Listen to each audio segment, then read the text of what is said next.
So, ich möchte mit euch jetzt meine Frühstücksroutine teilen. Ich habe das schon mal vor gut einem Jahr gemacht, also ich glaube sogar mehr als einem Jahr ist es her. Da habe ich euch meine Go-To-Frühstücksbowl gezeigt, was ich da alles reinmache und habe diese seitdem auch so ein bisschen verändert, verfeinert.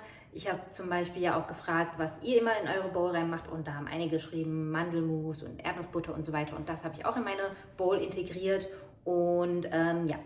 Jetzt ist es an der Zeit, dass ich euch meine geupdatete bzw. veränderte Version zeige. Und ich arbeite in diesem Video mit Nu3 zusammen. Das ist die Marke, von der ich auch immer meinen Mandelmus habe. Das hier ist das Mandelmus. Und die haben jetzt seit neuestem ein Rebranding gemacht. Das ist jetzt die alte Verpackung, das alte Design. Und das neue Design, ich habe jetzt nicht das Mandelmus als Beispiel, aber hier ist ein anderes Produkt, sieht jetzt so aus. Also viel, viel simpler, bisschen cleaner, klarer und irgendwie ein bisschen deutlich erkennbarer. Also es ist immer so eine kleine Abbildung drauf von den Sachen, was quasi drin ist. Hier jetzt Acai-Pulver, deswegen sind hier so Beeren drauf. Und ja, die sind auch Bestandteil von meiner festen Frühstücksroutine, vor allem aber auch das Mandelmus. Hier noch ganz kurz ein paar andere Beispiele, zum Beispiel hier Chiasamen und Kakaonips. Einfach jetzt mal, damit ihr nochmal das Design seht, wie es jetzt aussieht. Und ja, da zeige ich euch jetzt, was ich da jetzt immer reinmache. Es ist vom Grundaufbau relativ ähnlich von dem letzten Mal, aber so ein bisschen anders teilweise. Ja, wir fangen jetzt mal mit der Basis an und die ist bei mir einmal mit dem Nu3 Acai-Pulver.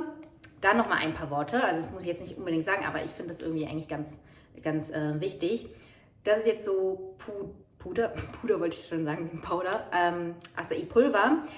Sonst kenne ich Acai sonst immer als Tiefkühlprodukt, also so tiefgefroren, was man dann in den Smoothie-Mixer macht oder ja so, was halt tiefgefroren ist. So.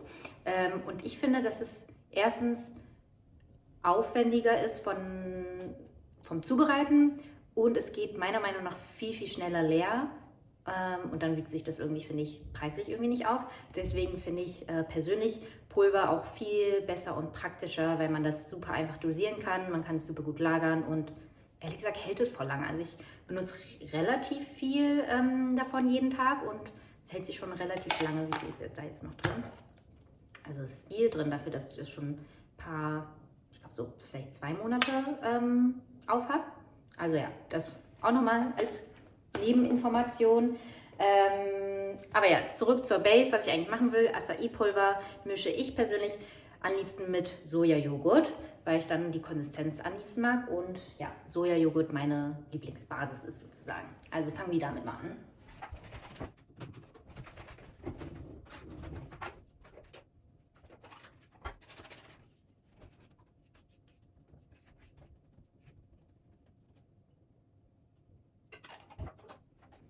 So, und da mache ich jetzt je nach Laune meistens so 2 bis 3 Teelöffel rein. Je nachdem, wenn man es beeriger haben möchte, dann halt mehr. Mir reichen eigentlich 2 bis 3, weil dann habe ich auch länger was davon und man schmeckt trotzdem sehr gut Acai raus und ich denke, das ist eine gute Menge.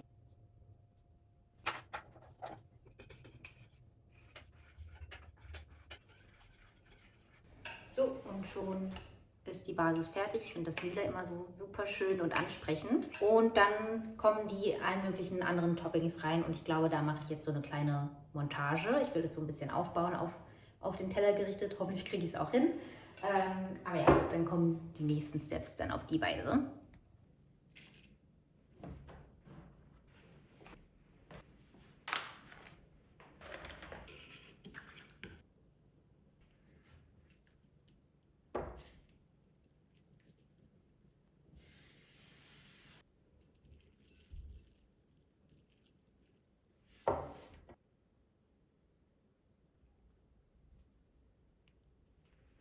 So, und damit hätten wir die fertige Frühstücksbowl. So sieht sie aus. Ich glaube, also der größte Unterschied zu der Bowl von dem letzten Video, also wo ich sie euch gezeigt habe, ist Erdnussbutter und Mandelmus.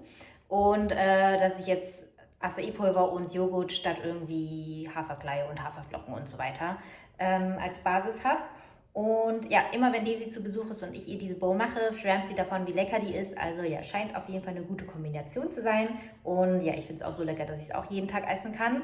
Und manchmal mache ich noch einen halben Apfel rein, manchmal aber auch nicht, je nachdem, wie ich Bock habe oder ob wir welche da haben. Jetzt zum Beispiel hatten wir jetzt auch habe ich jetzt auch keinen Apfel reingemacht.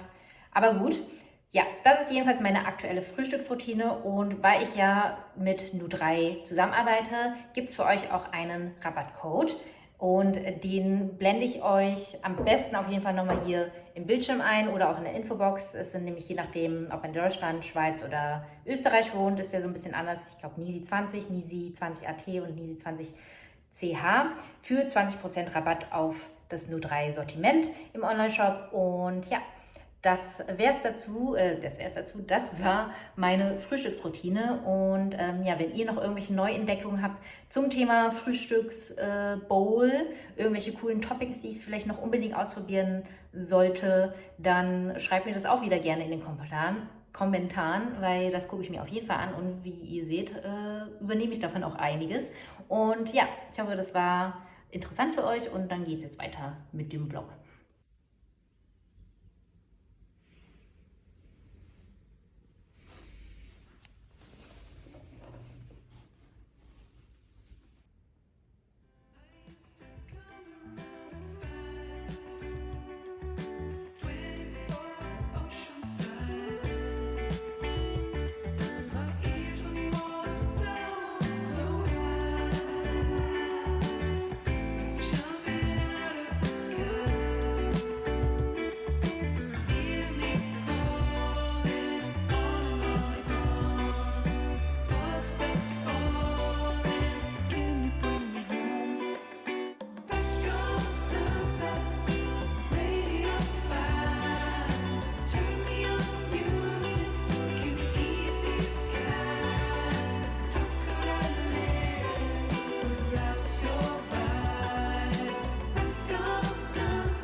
Guck mal, der ist.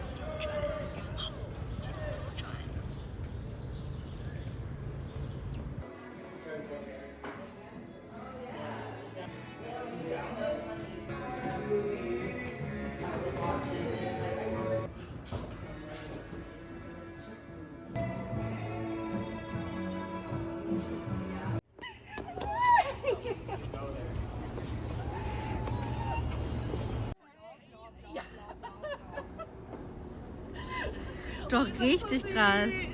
Oh mein Gott.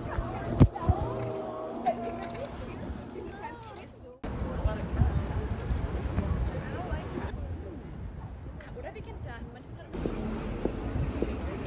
Ach genau, den machen wir.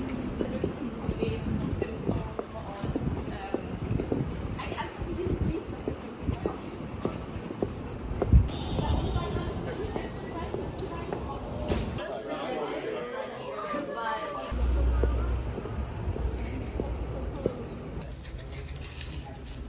Voll lecker.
At the end, I want to wish you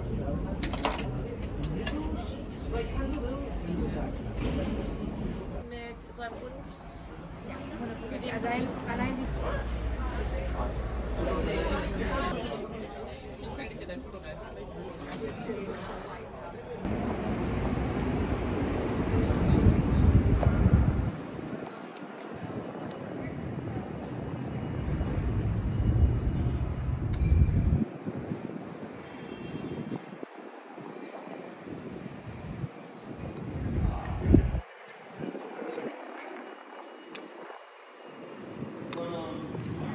fährt und dann kann man sich auch so kurz in die Sonne setzen.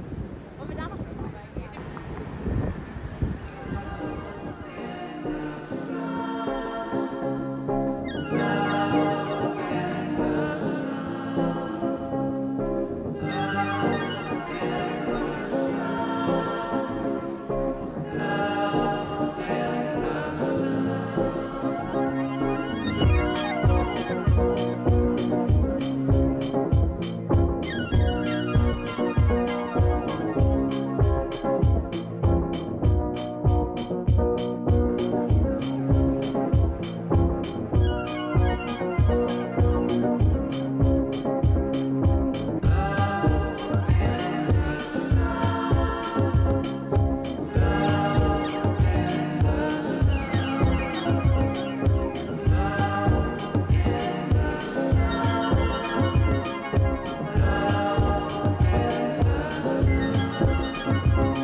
Das wäre schon.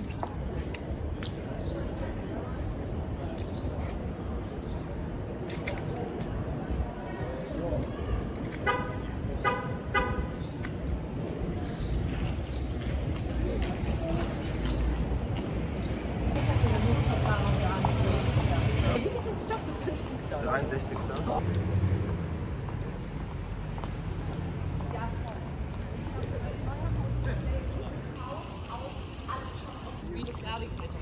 Ich habe eventuell.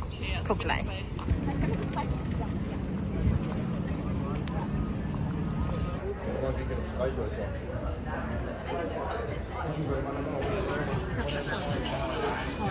Toll.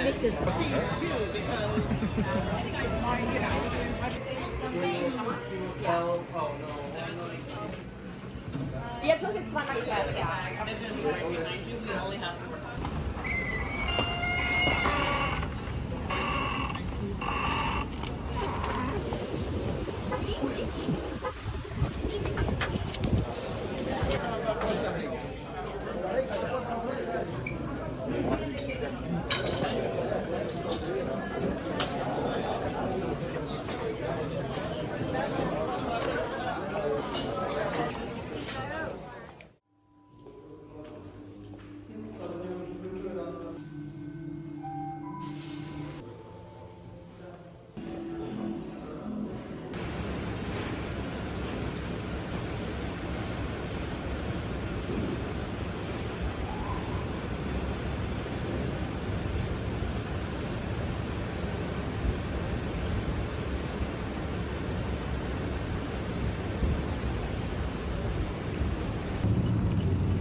Die ist so eine laufende Tüte.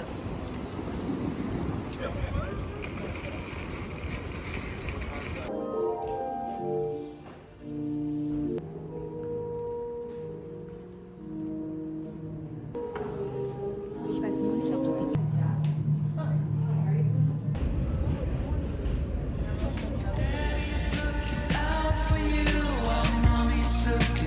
Someone new. Some dreams are built while others are broken. So tell me, where will we go when all is done? Turn around, catch a bus back home. Will you wait for me or do you wait for no one? 'Cause we gotta get going. Go with the flow. Yeah, we gotta get going. Going with the flow. Yeah, we gotta get going. Go with the flow. Yeah, we gotta get going. Go with the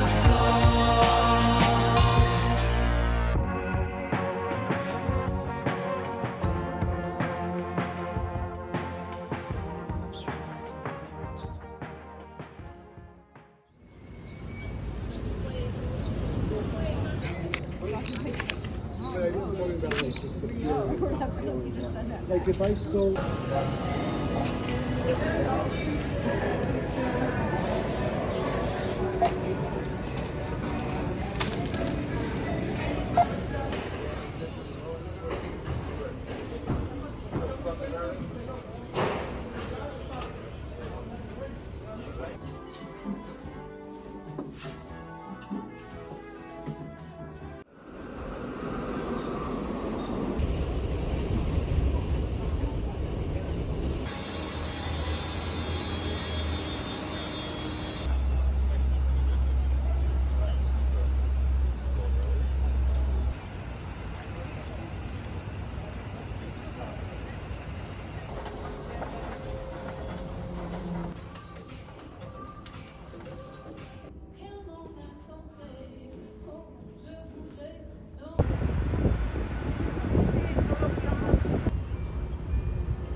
sun moves right towards every verse in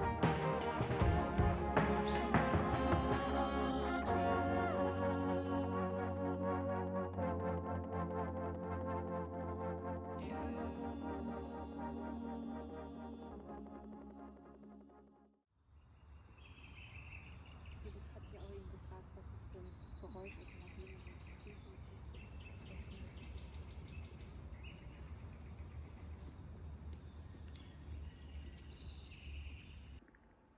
Warum bist du denn so ein süßes Bärchen? Warum bist du denn so ein süßes Bärchen?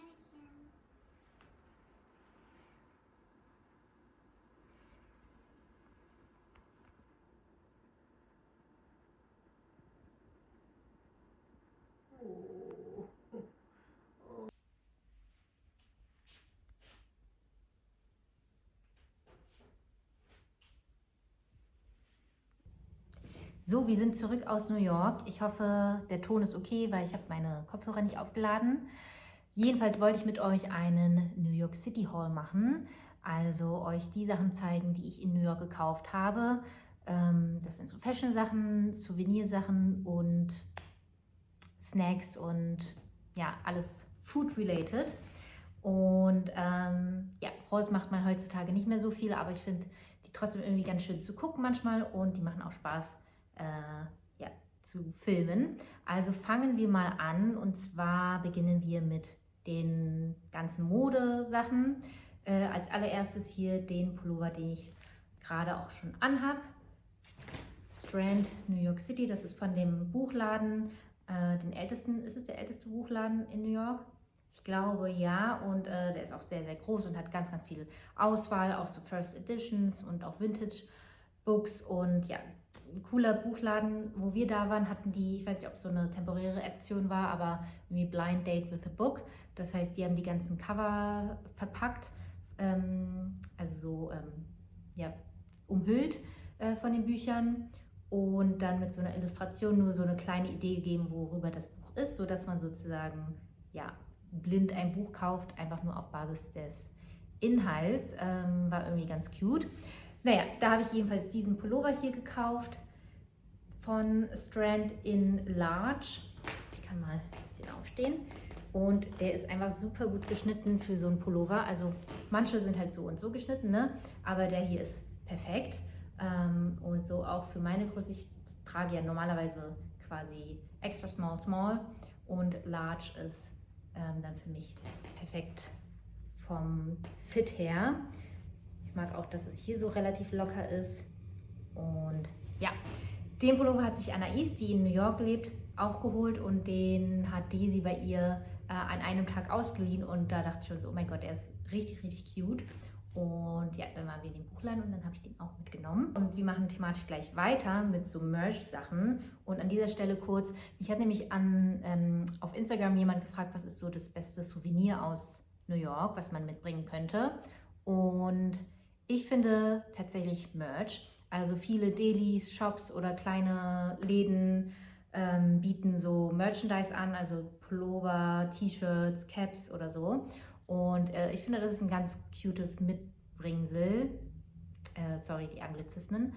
Also es ist ein cooles Mitbringsel, vor allem wenn es irgendwie von deinem Lieblings-Bagel-Laden ist oder so. Und ja, die sehen manchmal cool aus und dann hat es irgendwie so eine Verbindung zu New York, aber auch irgendwie was Persönliches. Und ja, finde ich irgendwie ganz cool und man kann es halt wirklich dann auch im Alltag nutzen. Ja, und eins habe ich Johannes mitgebracht und zwar von einem anderen Bookstore, und zwar den Pickle Bookstore in Lower East Side. Den Laden hat uns Anais gezeigt und da habe ich dieses T-Shirt für Johannes mitgebracht. Da ist dann so eine kleine eingelegte Gurke vorne drauf und hinten dann noch so ein Print. Fand ich irgendwie ganz cool. Ja, weiße T-Shirts stehen ihnen sowieso immer sehr gut. Und ja, dann habe ich noch so anderen Fashion-Kram. Wir waren unter anderem bei Reformation. Und Reformation, ich glaube, da kann man auch easy online bestellen, aber die Preise sind auf jeden Fall viel, viel teurer, als wenn man dort einkauft. Und ich kenne Reformation schon aus LA, aber ich finde deren Store-Konzept eigentlich ganz witzig, weil man da im Laden halt rumguckt und dann sagt man Bescheid, welche Teile man anprobieren möchte und dann wird eine Umkleidekabine fertig gemacht und dann hat man da so einen Schrank und da sind dann die Sachen, die man ausgesucht hat zum Anprobieren. Finde ich irgendwie ganz lustig. Ich habe da 2 Teile mitgenommen. Einmal dieses Lingerie-mäßige Mini-Kleid. Okay, jetzt kann man es schlecht zeigen, aber es ist für mich auf jeden Fall, für mich hat es eine gute Länge, weil sonst sind Sachen bei mir immer viel zu lang. Aber das hat sehr gut gepasst und ich fand es vom Look her sehr cool. Ich würde es wahrscheinlich am ehesten mit einem Blazer drüber anziehen, damit es nicht zu nackt ist. Und dann wäre es ein super süßes Date-Night-Outfit. Vielleicht muss ich das mal demnächst in einem 7 Days and 7 Looks Video featuren. Aber ja, dieses cremefarbene Spitzenkleid ist der erste Kauf von Reformation. Und dann habe ich noch ein Spitzenteil gekauft dort. Und zwar ein schwarzes Spitzenoberteil. So sieht es aus, mit langen Ärmeln. Und dann bindet man das vorne so zusammen. Und ja, das finde ich auch super cute. Einfach so Jeans oder so, wenn man irgendwie weggeht und ein bisschen ein schönes Oberteil anhaben möchte, aber was nicht ganz so, weiß ich nicht, ganz so kompliziert ist, sag ich mal. Ja, das fand ich sehr cool. So, was haben wir noch? Bleiben wir mal bei so Ketten. Bei Free People waren wir auch drin. Da wollte sich nämlich Daisy so einen Cowboy-Hut kaufen, beziehungsweise sie hat den irgendwie online bestellt und dann abgeholt. Und dann habe ich da spontan diese Bermuda-Shorts mitgenommen. Also die ist halt keine kurze Shorts, sondern so ein bisschen länger. Fand ich irgendwie ganz süß, so für den Sommer, für Urlaub oder für zu Hause. Ja, einfach so eine Shorts zum Rumchillen. Und ja, da habe ich noch so einen ganz kleinen Spontankauf auch an der Kasse gemacht, aber der kommt in einer anderen Kategorie nach Fashion. Wir waren dann noch in ein paar Vintage-Läden. Also erstmal hatten wir einen so Vintage-Tag in Bushwick, Williamsburg in der Ecke, da wo auch Anais wohnt. Und da hat Daisy auf jeden Fall so einiges gefunden und auch sehr coole Sachen. Aber ich bin ja mehr so der Vintage-Boutiquen-Typ, wo es ein bisschen mehr curated ist und wo die Sachen vielleicht mehr die schickeren Sachen sind, weil, okay, jetzt trage ich hier so einen Casual Pullover, aber in den meisten Thrift Stores waren mehr so, ich sag mal, lässige Sachen, sage ich mal, oder sehr, sehr, sehr blumig gemusterte Kleider oder so. Und ich bin mehr so der Vintage-Boutique-Typ. Vor allem in Paris finde ich auf jeden Fall immer sehr gut Sachen, weil die da meistens sehr kuratiert sind und auch mehr in die schickere Richtung gehen. Aber ja, in New York waren wir trotzdem spontan in einen Laden. Ich glaube, der hieß Seven Wonders irgendwas. Ich muss nochmal raussuchen. Ich werde euch sowieso eine Google Maps Karte erstellen und die dann in der Infobox verlinken. Da habe ich jedenfalls diesen Mini-Rock gefunden mit so Nadelstreifen. Fand ich auch sehr cool, habe ich anprobiert und die Länge hat irgendwie gepasst, weil die war so nicht irgendwie mini, aber auch nicht so super lang. Ja, irgendwie eine coole 90s-Länge und ich denke, das kann man ganz gut kombinieren. Das ist jetzt auch keine wilde Farbe oder kein wildes Muster. So beige Nadelstreifen finde ich irgendwie sehr cool vom Muster her und ja, das wurde da dann mitgenommen. Dann haben wir nur noch Fashion Accessoires übrig und die sind dann von Designerläden. Ich fange mal mit Kate an. Kate ist eine Designermarke, die auch aus New York ist. Deswegen war es eigentlich auch ganz cool, da in den Laden mal zu gehen, weil der auch sehr, sehr schön eingerichtet ist und designt ist. Und eine Sache dazu noch. Es macht so viel mehr Spaß, in Designerläden in Amerika zu bummeln, weil ich denke, weil der Service noch mehr von Commission und so abhängig ist, aber abhängig ist. Aber ich finde, dass die immer sehr, sehr viel freundlicher sind und sehr viel einladender und zuvorkommender und fröhlicher als in Europa, sage ich mal.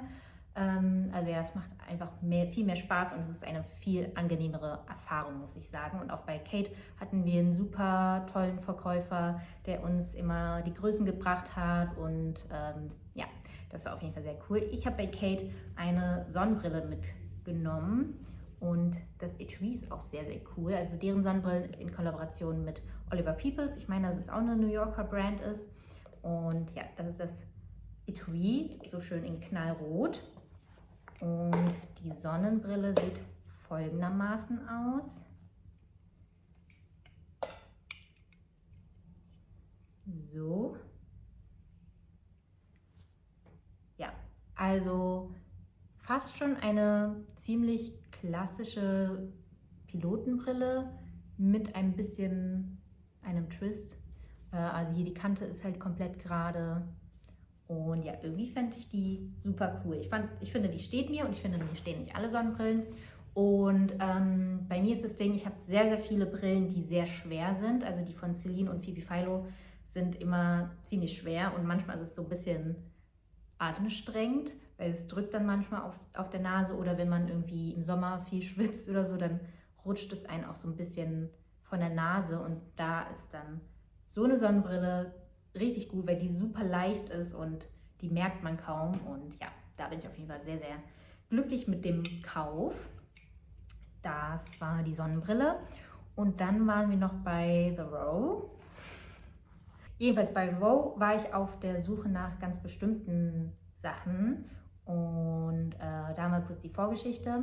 Das sind so Sachen, die schon länger nicht mehr in Stock sind oder die halt von einer älteren Saison sind, aber total verpasst habe, da zuzuschlagen. Und ich war vor kurzem ja in Paris und habe mich da mit Lena getroffen, Lena Herrmann, und sie hatte die Kombination an von diesen, also es geht um so Wallet- oder Cardholders und das sah in echt dann nochmal super, super cool aus. Und da dachte ich erst recht so, oh Mann, ich will diese Teile unbedingt haben und die gibt es aber nirgendwo, auch online überall ausverkauft. Und ja, da habe ich dann, wir waren vor ein paar Monaten, hatten wir in Berlin ein Event mit The Row und da waren tatsächlich auch Leute von The Row vor Ort, was ganz cool war und hat super Spaß gemacht, sich mit denen zu unterhalten. Und das habe ich dann bei dem einen erwähnt und er meinte, dass sie eventuell irgendwo noch von diesen Teilen in Stock haben. Und naja, da habe ich dann mein Glück in New York versucht und tatsächlich hatten die ein paar Teile noch da. Also ich musste halt explizit danach fragen, weil die waren nicht irgendwie in der Auslage oder so. Oh mein Gott, lange Rede, kurzer Sinn, voll unnötig jetzt irgendwie so eine lange Story zu erzählen. Aber ich zeige euch jetzt die Teile, um die es geht. Und zwar wäre das zum einen das hier. Also es sind sozusagen zwei Teile. Einmal dieser Mini-Envelope-Card-Holder in Tan, der kommt mit so einem Strap. Und dann noch den Multi-Card-Holder, glaube ich, heißt der. Den kann man halt so benutzen oder halt auch so ranmachen. So hatte es Lena in Paris an und was ich super cool fand. Und ja, das ist quasi mehr oder weniger eher so ein Accessoire oder wie so eine Accessoire basically. Ich kann auch die Höhe verstellen, habe ich jetzt nicht gemacht, aber man kann es auch so ein bisschen kürzer binden, damit es ein bisschen anders hängt oder auch einzeln tragen oder eben zusammen, was ich ganz cool fand. Und ja, ich habe Tan mitgenommen. Idealerweise hätte ich gerne schwarz gehabt, aber das hatten die leider nicht und da habe ich dann Tan mitgenommen, was sozusagen die nächstbeste neutrale Option ist. Ja, das habe ich mitgenommen und dann war ich beim Bezahlen und habe bezahlt und habe dann gemerkt, hey, Moment, irgendwie kostet es weniger, als ich dachte. Es hat nämlich ungefähr die Hälfte gekostet von dem eigentlichen Preis weil turns out, dass die im Sale sind.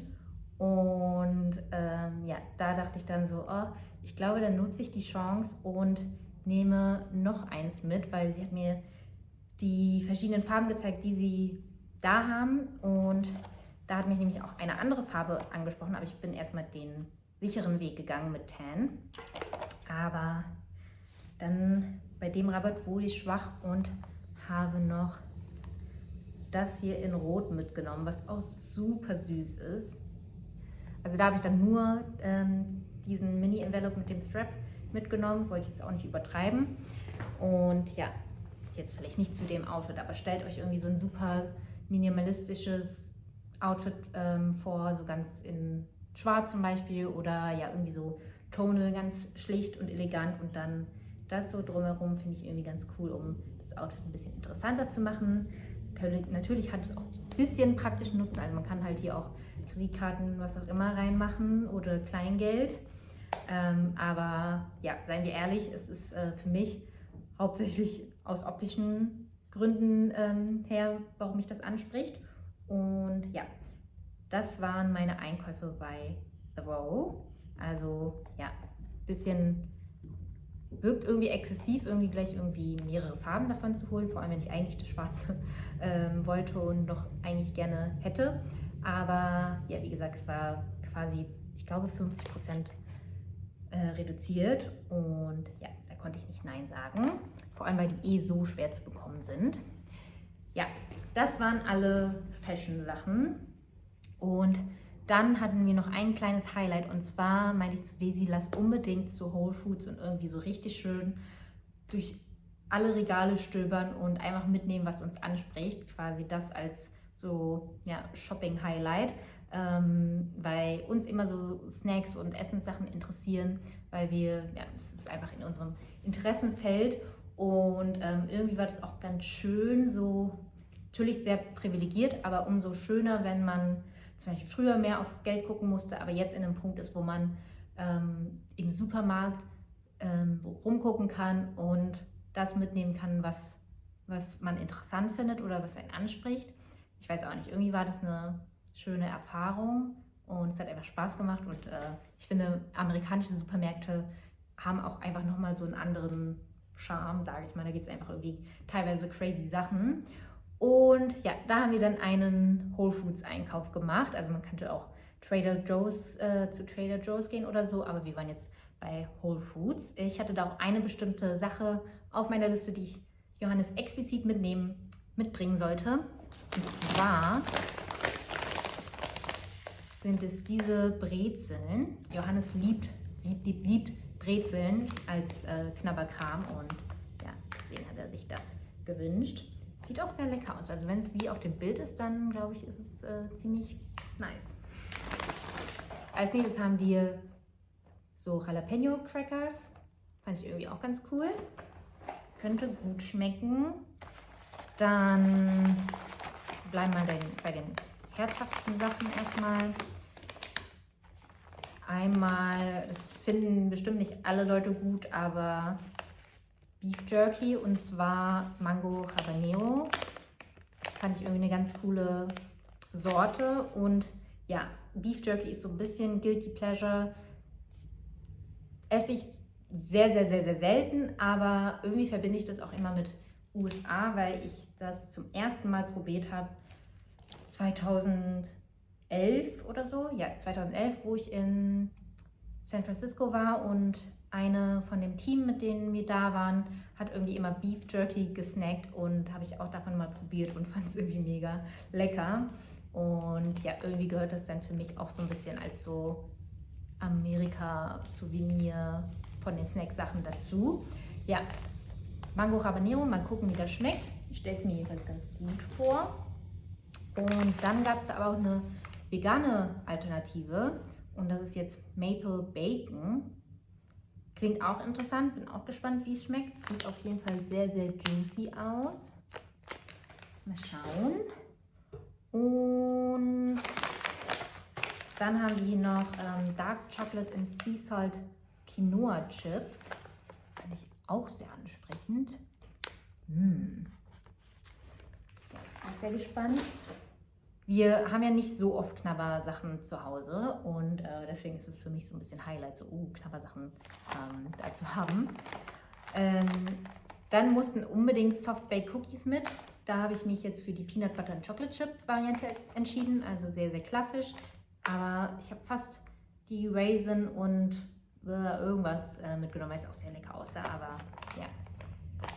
Die kam mit und ich stelle mir die so richtig schön weich und lecker vor. So, als nächstes waren wir, da gab es so eine ganze Abteilung für so Fertigmakaronis und Fertignudelsachen.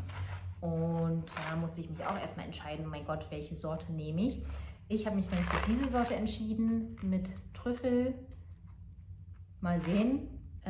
Ist jetzt wahrscheinlich nicht das gesündeste, aber ist ja auch ein American Food Hall. Also ich erwarte es auch ehrlich gesagt nicht anders. Aber wobei hier steht es eigentlich, scheint wohl auch gar nicht so schlecht zu sein. Keine Ahnung. Ist am Ende immer noch fertig essen, aber ich bin gespannt, wie das so schmeckt, wenn man mal einen faulen Abend hat und keine Lust hat zu kochen. Weiter geht's mit so einem Seasoning Mix, so Sloppy Joe Seasoning Mix.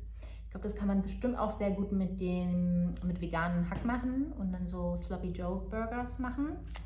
Deswegen habe ich jetzt mal 2 mitgenommen. So, und dann waren wir bei der Nahrungsergänzungsmittelabteilung und da haben wir auch so ganz viele crazy Sachen und auch sehr, sehr, sehr viele Gummies für all mögliche Sachen.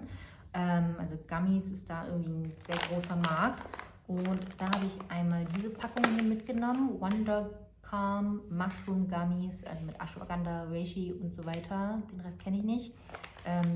Es ist nicht mit CBD oder so, aber ja, für so Anti-Stress und Ruhe und ja, so Nerven-Gummibärchen quasi. Mal gucken, vielleicht ist es auch nur Placebo oder es wirkt Wunder, I don't know. Aber manchmal hat man ja so ganz nervöse Momente.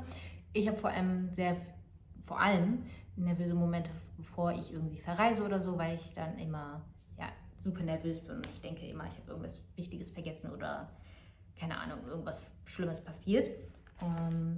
Ja, mal sehen. Dann habe ich noch Gummies mitgenommen, die ich mittlerweile schon aufgebraucht habe. Und zwar hier solche Sleep Gummies mit Melatonin. Melatonin kenne ich ja sonst so. Wir haben zum Beispiel so ein Spray, was man sich auf die Zunge sprüht, wenn man halt echt nicht schlafen kann. Sollte man nicht so oft benutzen, damit man sich nicht daran gewöhnt. Aber ja, ich habe diese Gummies mitgenommen für den Flug und für Jetlag. Und da muss man 2 davon nehmen. Warum auch immer, warum dosieren die das nicht so, dass man nur 1 nehmen muss, aber okay.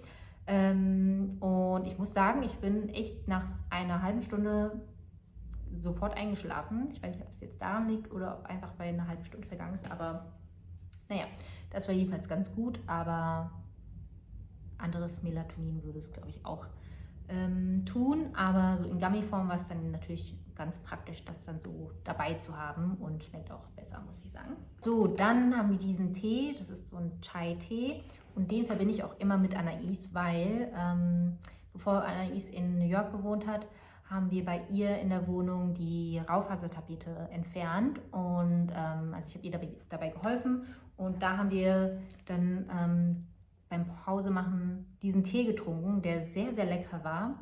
Und ja, irgendwie verwende ich diesen Tee dann immer mit diesem Tag. Und der ist relativ oft, jedenfalls immer, wenn ich nachschaue, bei Amazon oder so ausverkauft. Und ja, deswegen habe ich den einfach direkt dort mitgenommen. Dann eine Empfehlung von Anais, wir sollten unbedingt Mike's Hot Honey mitnehmen. Das ist quasi Honig mit Chili infused. Könnte man eigentlich auch ganz gut selber machen, denke ich. Aber ja, wir haben mal das mitgenommen, damit wir mal so einen Vergleich haben, wie es schmecken kann. Und ja, die Tube ist eigentlich auch ganz praktisch. Kann man eigentlich auch gut dann umfüllen und weiterverwenden. 2 Sachen noch aus der Supplement-Abteilung, super random. Aber hier diese Hydration Multiplier. Ist wahrscheinlich so wie Elotrans oder so, also so Elektrolyte-Paket, wie auch immer. Aber auf der anderen Verpackung war auf jeden Fall irgendwie, ja, ein Glas davon ist gleich 3 Gläser Wasser. Ja, Desi und ich haben so ein bisschen gescherzt, weil wir, wenn wir unterwegs sind, immer so wenig Wasser trinken und das immer sehr schnell vergessen. Und wir müssten eigentlich sowas nehmen, damit wir, wenn wir trinken, das sehr, sehr effektiv ist. Aber gut, keine Ahnung, ob es jetzt so nötig war, aber wurde trotzdem mitgenommen. Einmal Passion Fruit und Strawberry. Ist, glaube ich, auch ganz gut, wenn man Kater hat. Also so kenne ich das jedenfalls von Elotrans. Aber ich bekomme ja hoffentlich nie wieder Kater in meinem Leben.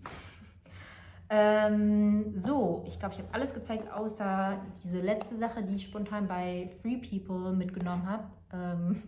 Auch so total, naja, wie auch immer. Und zwar diesen, wie heißt das? Cyro Roll Ice Facial Tool. Also hier im Bild kann man es vielleicht ein bisschen erkennen.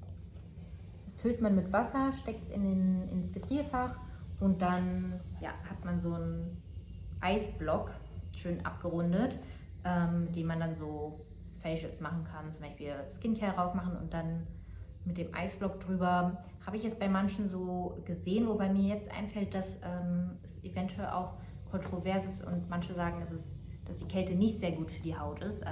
Muss ich nochmal nachgucken. Aber naja, wenn man es ausprobieren möchte, da dachte ich jedenfalls, dass so ein Tool ziemlich praktisch ist. Und sie meinte, sie hatte irgendwie eine andere Idee, wofür man das noch verwenden könnte, wo ich meinte, oh, voll die gute Idee, aber mir fällt es jetzt gerade nicht ein. Naja, eine Sache habe ich noch vergessen und zwar diese Haarklammer. Wunderschön. Da haben wir uns, also wir, Desi, Anais und ich, da waren wir bei Bomi, New York City, ein Laden in Soho. Und die hatten so Spangen in verschiedenen Farben und Mustern. Und da haben jeder von uns eine mitgenommen. Und ich habe mich für dieses Oxblood Red entschieden, was ich sehr cool finde. Ich finde, das sieht sehr gut aus zu dunklen Haaren. Oder wenn man es dann irgendwie mitnimmt und dann an den Träger von der Tasche mal ranmacht, finde ich es auch ganz cool. Ja, diese Spange. Das waren alle Sachen, die ich in New York gekauft habe. Und ich finde, das ist gar nicht mal so viel. Weil mir haben auch viele geschrieben, wo ich so diese Packing-Story auf Instagram gepostet habe. Lass viel Platz im Koffer, damit du shoppen kannst. Und nicht, dass ich unbedingt viel shoppen wollte. Aber ich habe mir schon gedacht, so bei so beim Supermarkt oder so würde ich bestimmt einiges einkaufen. Aber das hat sich doch ziemlich in Grenzen gehalten. Also ich finde, es sind relativ wenige Sachen. Also da kenne ich Zeiten von mir damals, wo man viel mehr geshoppt hat. Ja, zum Thema Packen hätte ich eigentlich auch noch so ein paar Gedanken. Ich weiß jetzt nicht, ob es jetzt den zeitlichen Rahmen sprengt, weil ich so schon wieder so viel rumerzähle. Aber ich finde, ich habe diesmal sehr, sehr gut gepackt. Also ich habe letztes Mal schon gut gepackt. Wann war das? Also für den Japan-Urlaub habe ich schon sehr gut gepackt und wirklich alle Teile gut verwendet und untereinander kombiniert. Und so war das auch in diesem Trip für New York. Da hatte ich einen sehr, sehr leichten Koffer. Also mein Aufgabegepäck wog nur 12,5 Kilo. Ziemlich krass. Und ich glaube beim Rückflug auch nicht viel mehr. Ich habe dann Sachen von Desi genommen, weil sie ein bisschen Übergepäck dann hatte. Und ja, also ich hatte auf jeden Fall genau die Sachen mit, die ich mithaben musste. Und ja, nicht zu viel und nicht zu wenig. Vor allem hat sich das Wetter so ein bisschen, so New Yorker Wetter auch irgendwie anscheinend, hat sich viel gewechselt und ich habe ja so Outfits geplant und musste die Outfits aber dann so ein bisschen umdisponieren, weil es dann irgendwie doch zu kalt war für ein paar Sachen. Und ich hatte dann Sachen mit, die sehr, sehr gut miteinander funktioniert haben in verschiedenen Kombinationen. Also ein bisschen wie so eine Capsule Wardrobe irgendwie. Und eventuell mache ich vielleicht, wenn ich es noch schaffe, so einen kleinen Clip darüber und zeige euch mal die Teile, die ich mit hatte und die Outfits, die damit entstanden sind. Das ist jedenfalls so meine Idee. Mal gucken, ob ich es schaffe. Naja, bevor ich hier jetzt super, super lange rumrede, beenden wir hier dieses Segment. Und ja, ich hoffe, das war interessant für euch. Ich glaube, ich werde in diesem Monat nicht mehr dazu kommen, etwas zu filmen und daher einen Verabschiedungsclip machen. Deswegen mache ich das jetzt lieber, weil es ist blöd, wenn das Video irgendwie abrupt endet und es kein Abschlusswort gibt oder so oder keine Verabschiedung. Ich finde es okay, wenn es keinen Anfangsclip gibt, also keine Begrüßung und das Video einfach so beginnt. Das finde ich gar nicht mal so schlimm. Aber am Ende sollte es schon irgendwie beendet werden. Deswegen mache ich es jetzt mal zur Sicherheit, bevor ich das nicht mehr schaffe.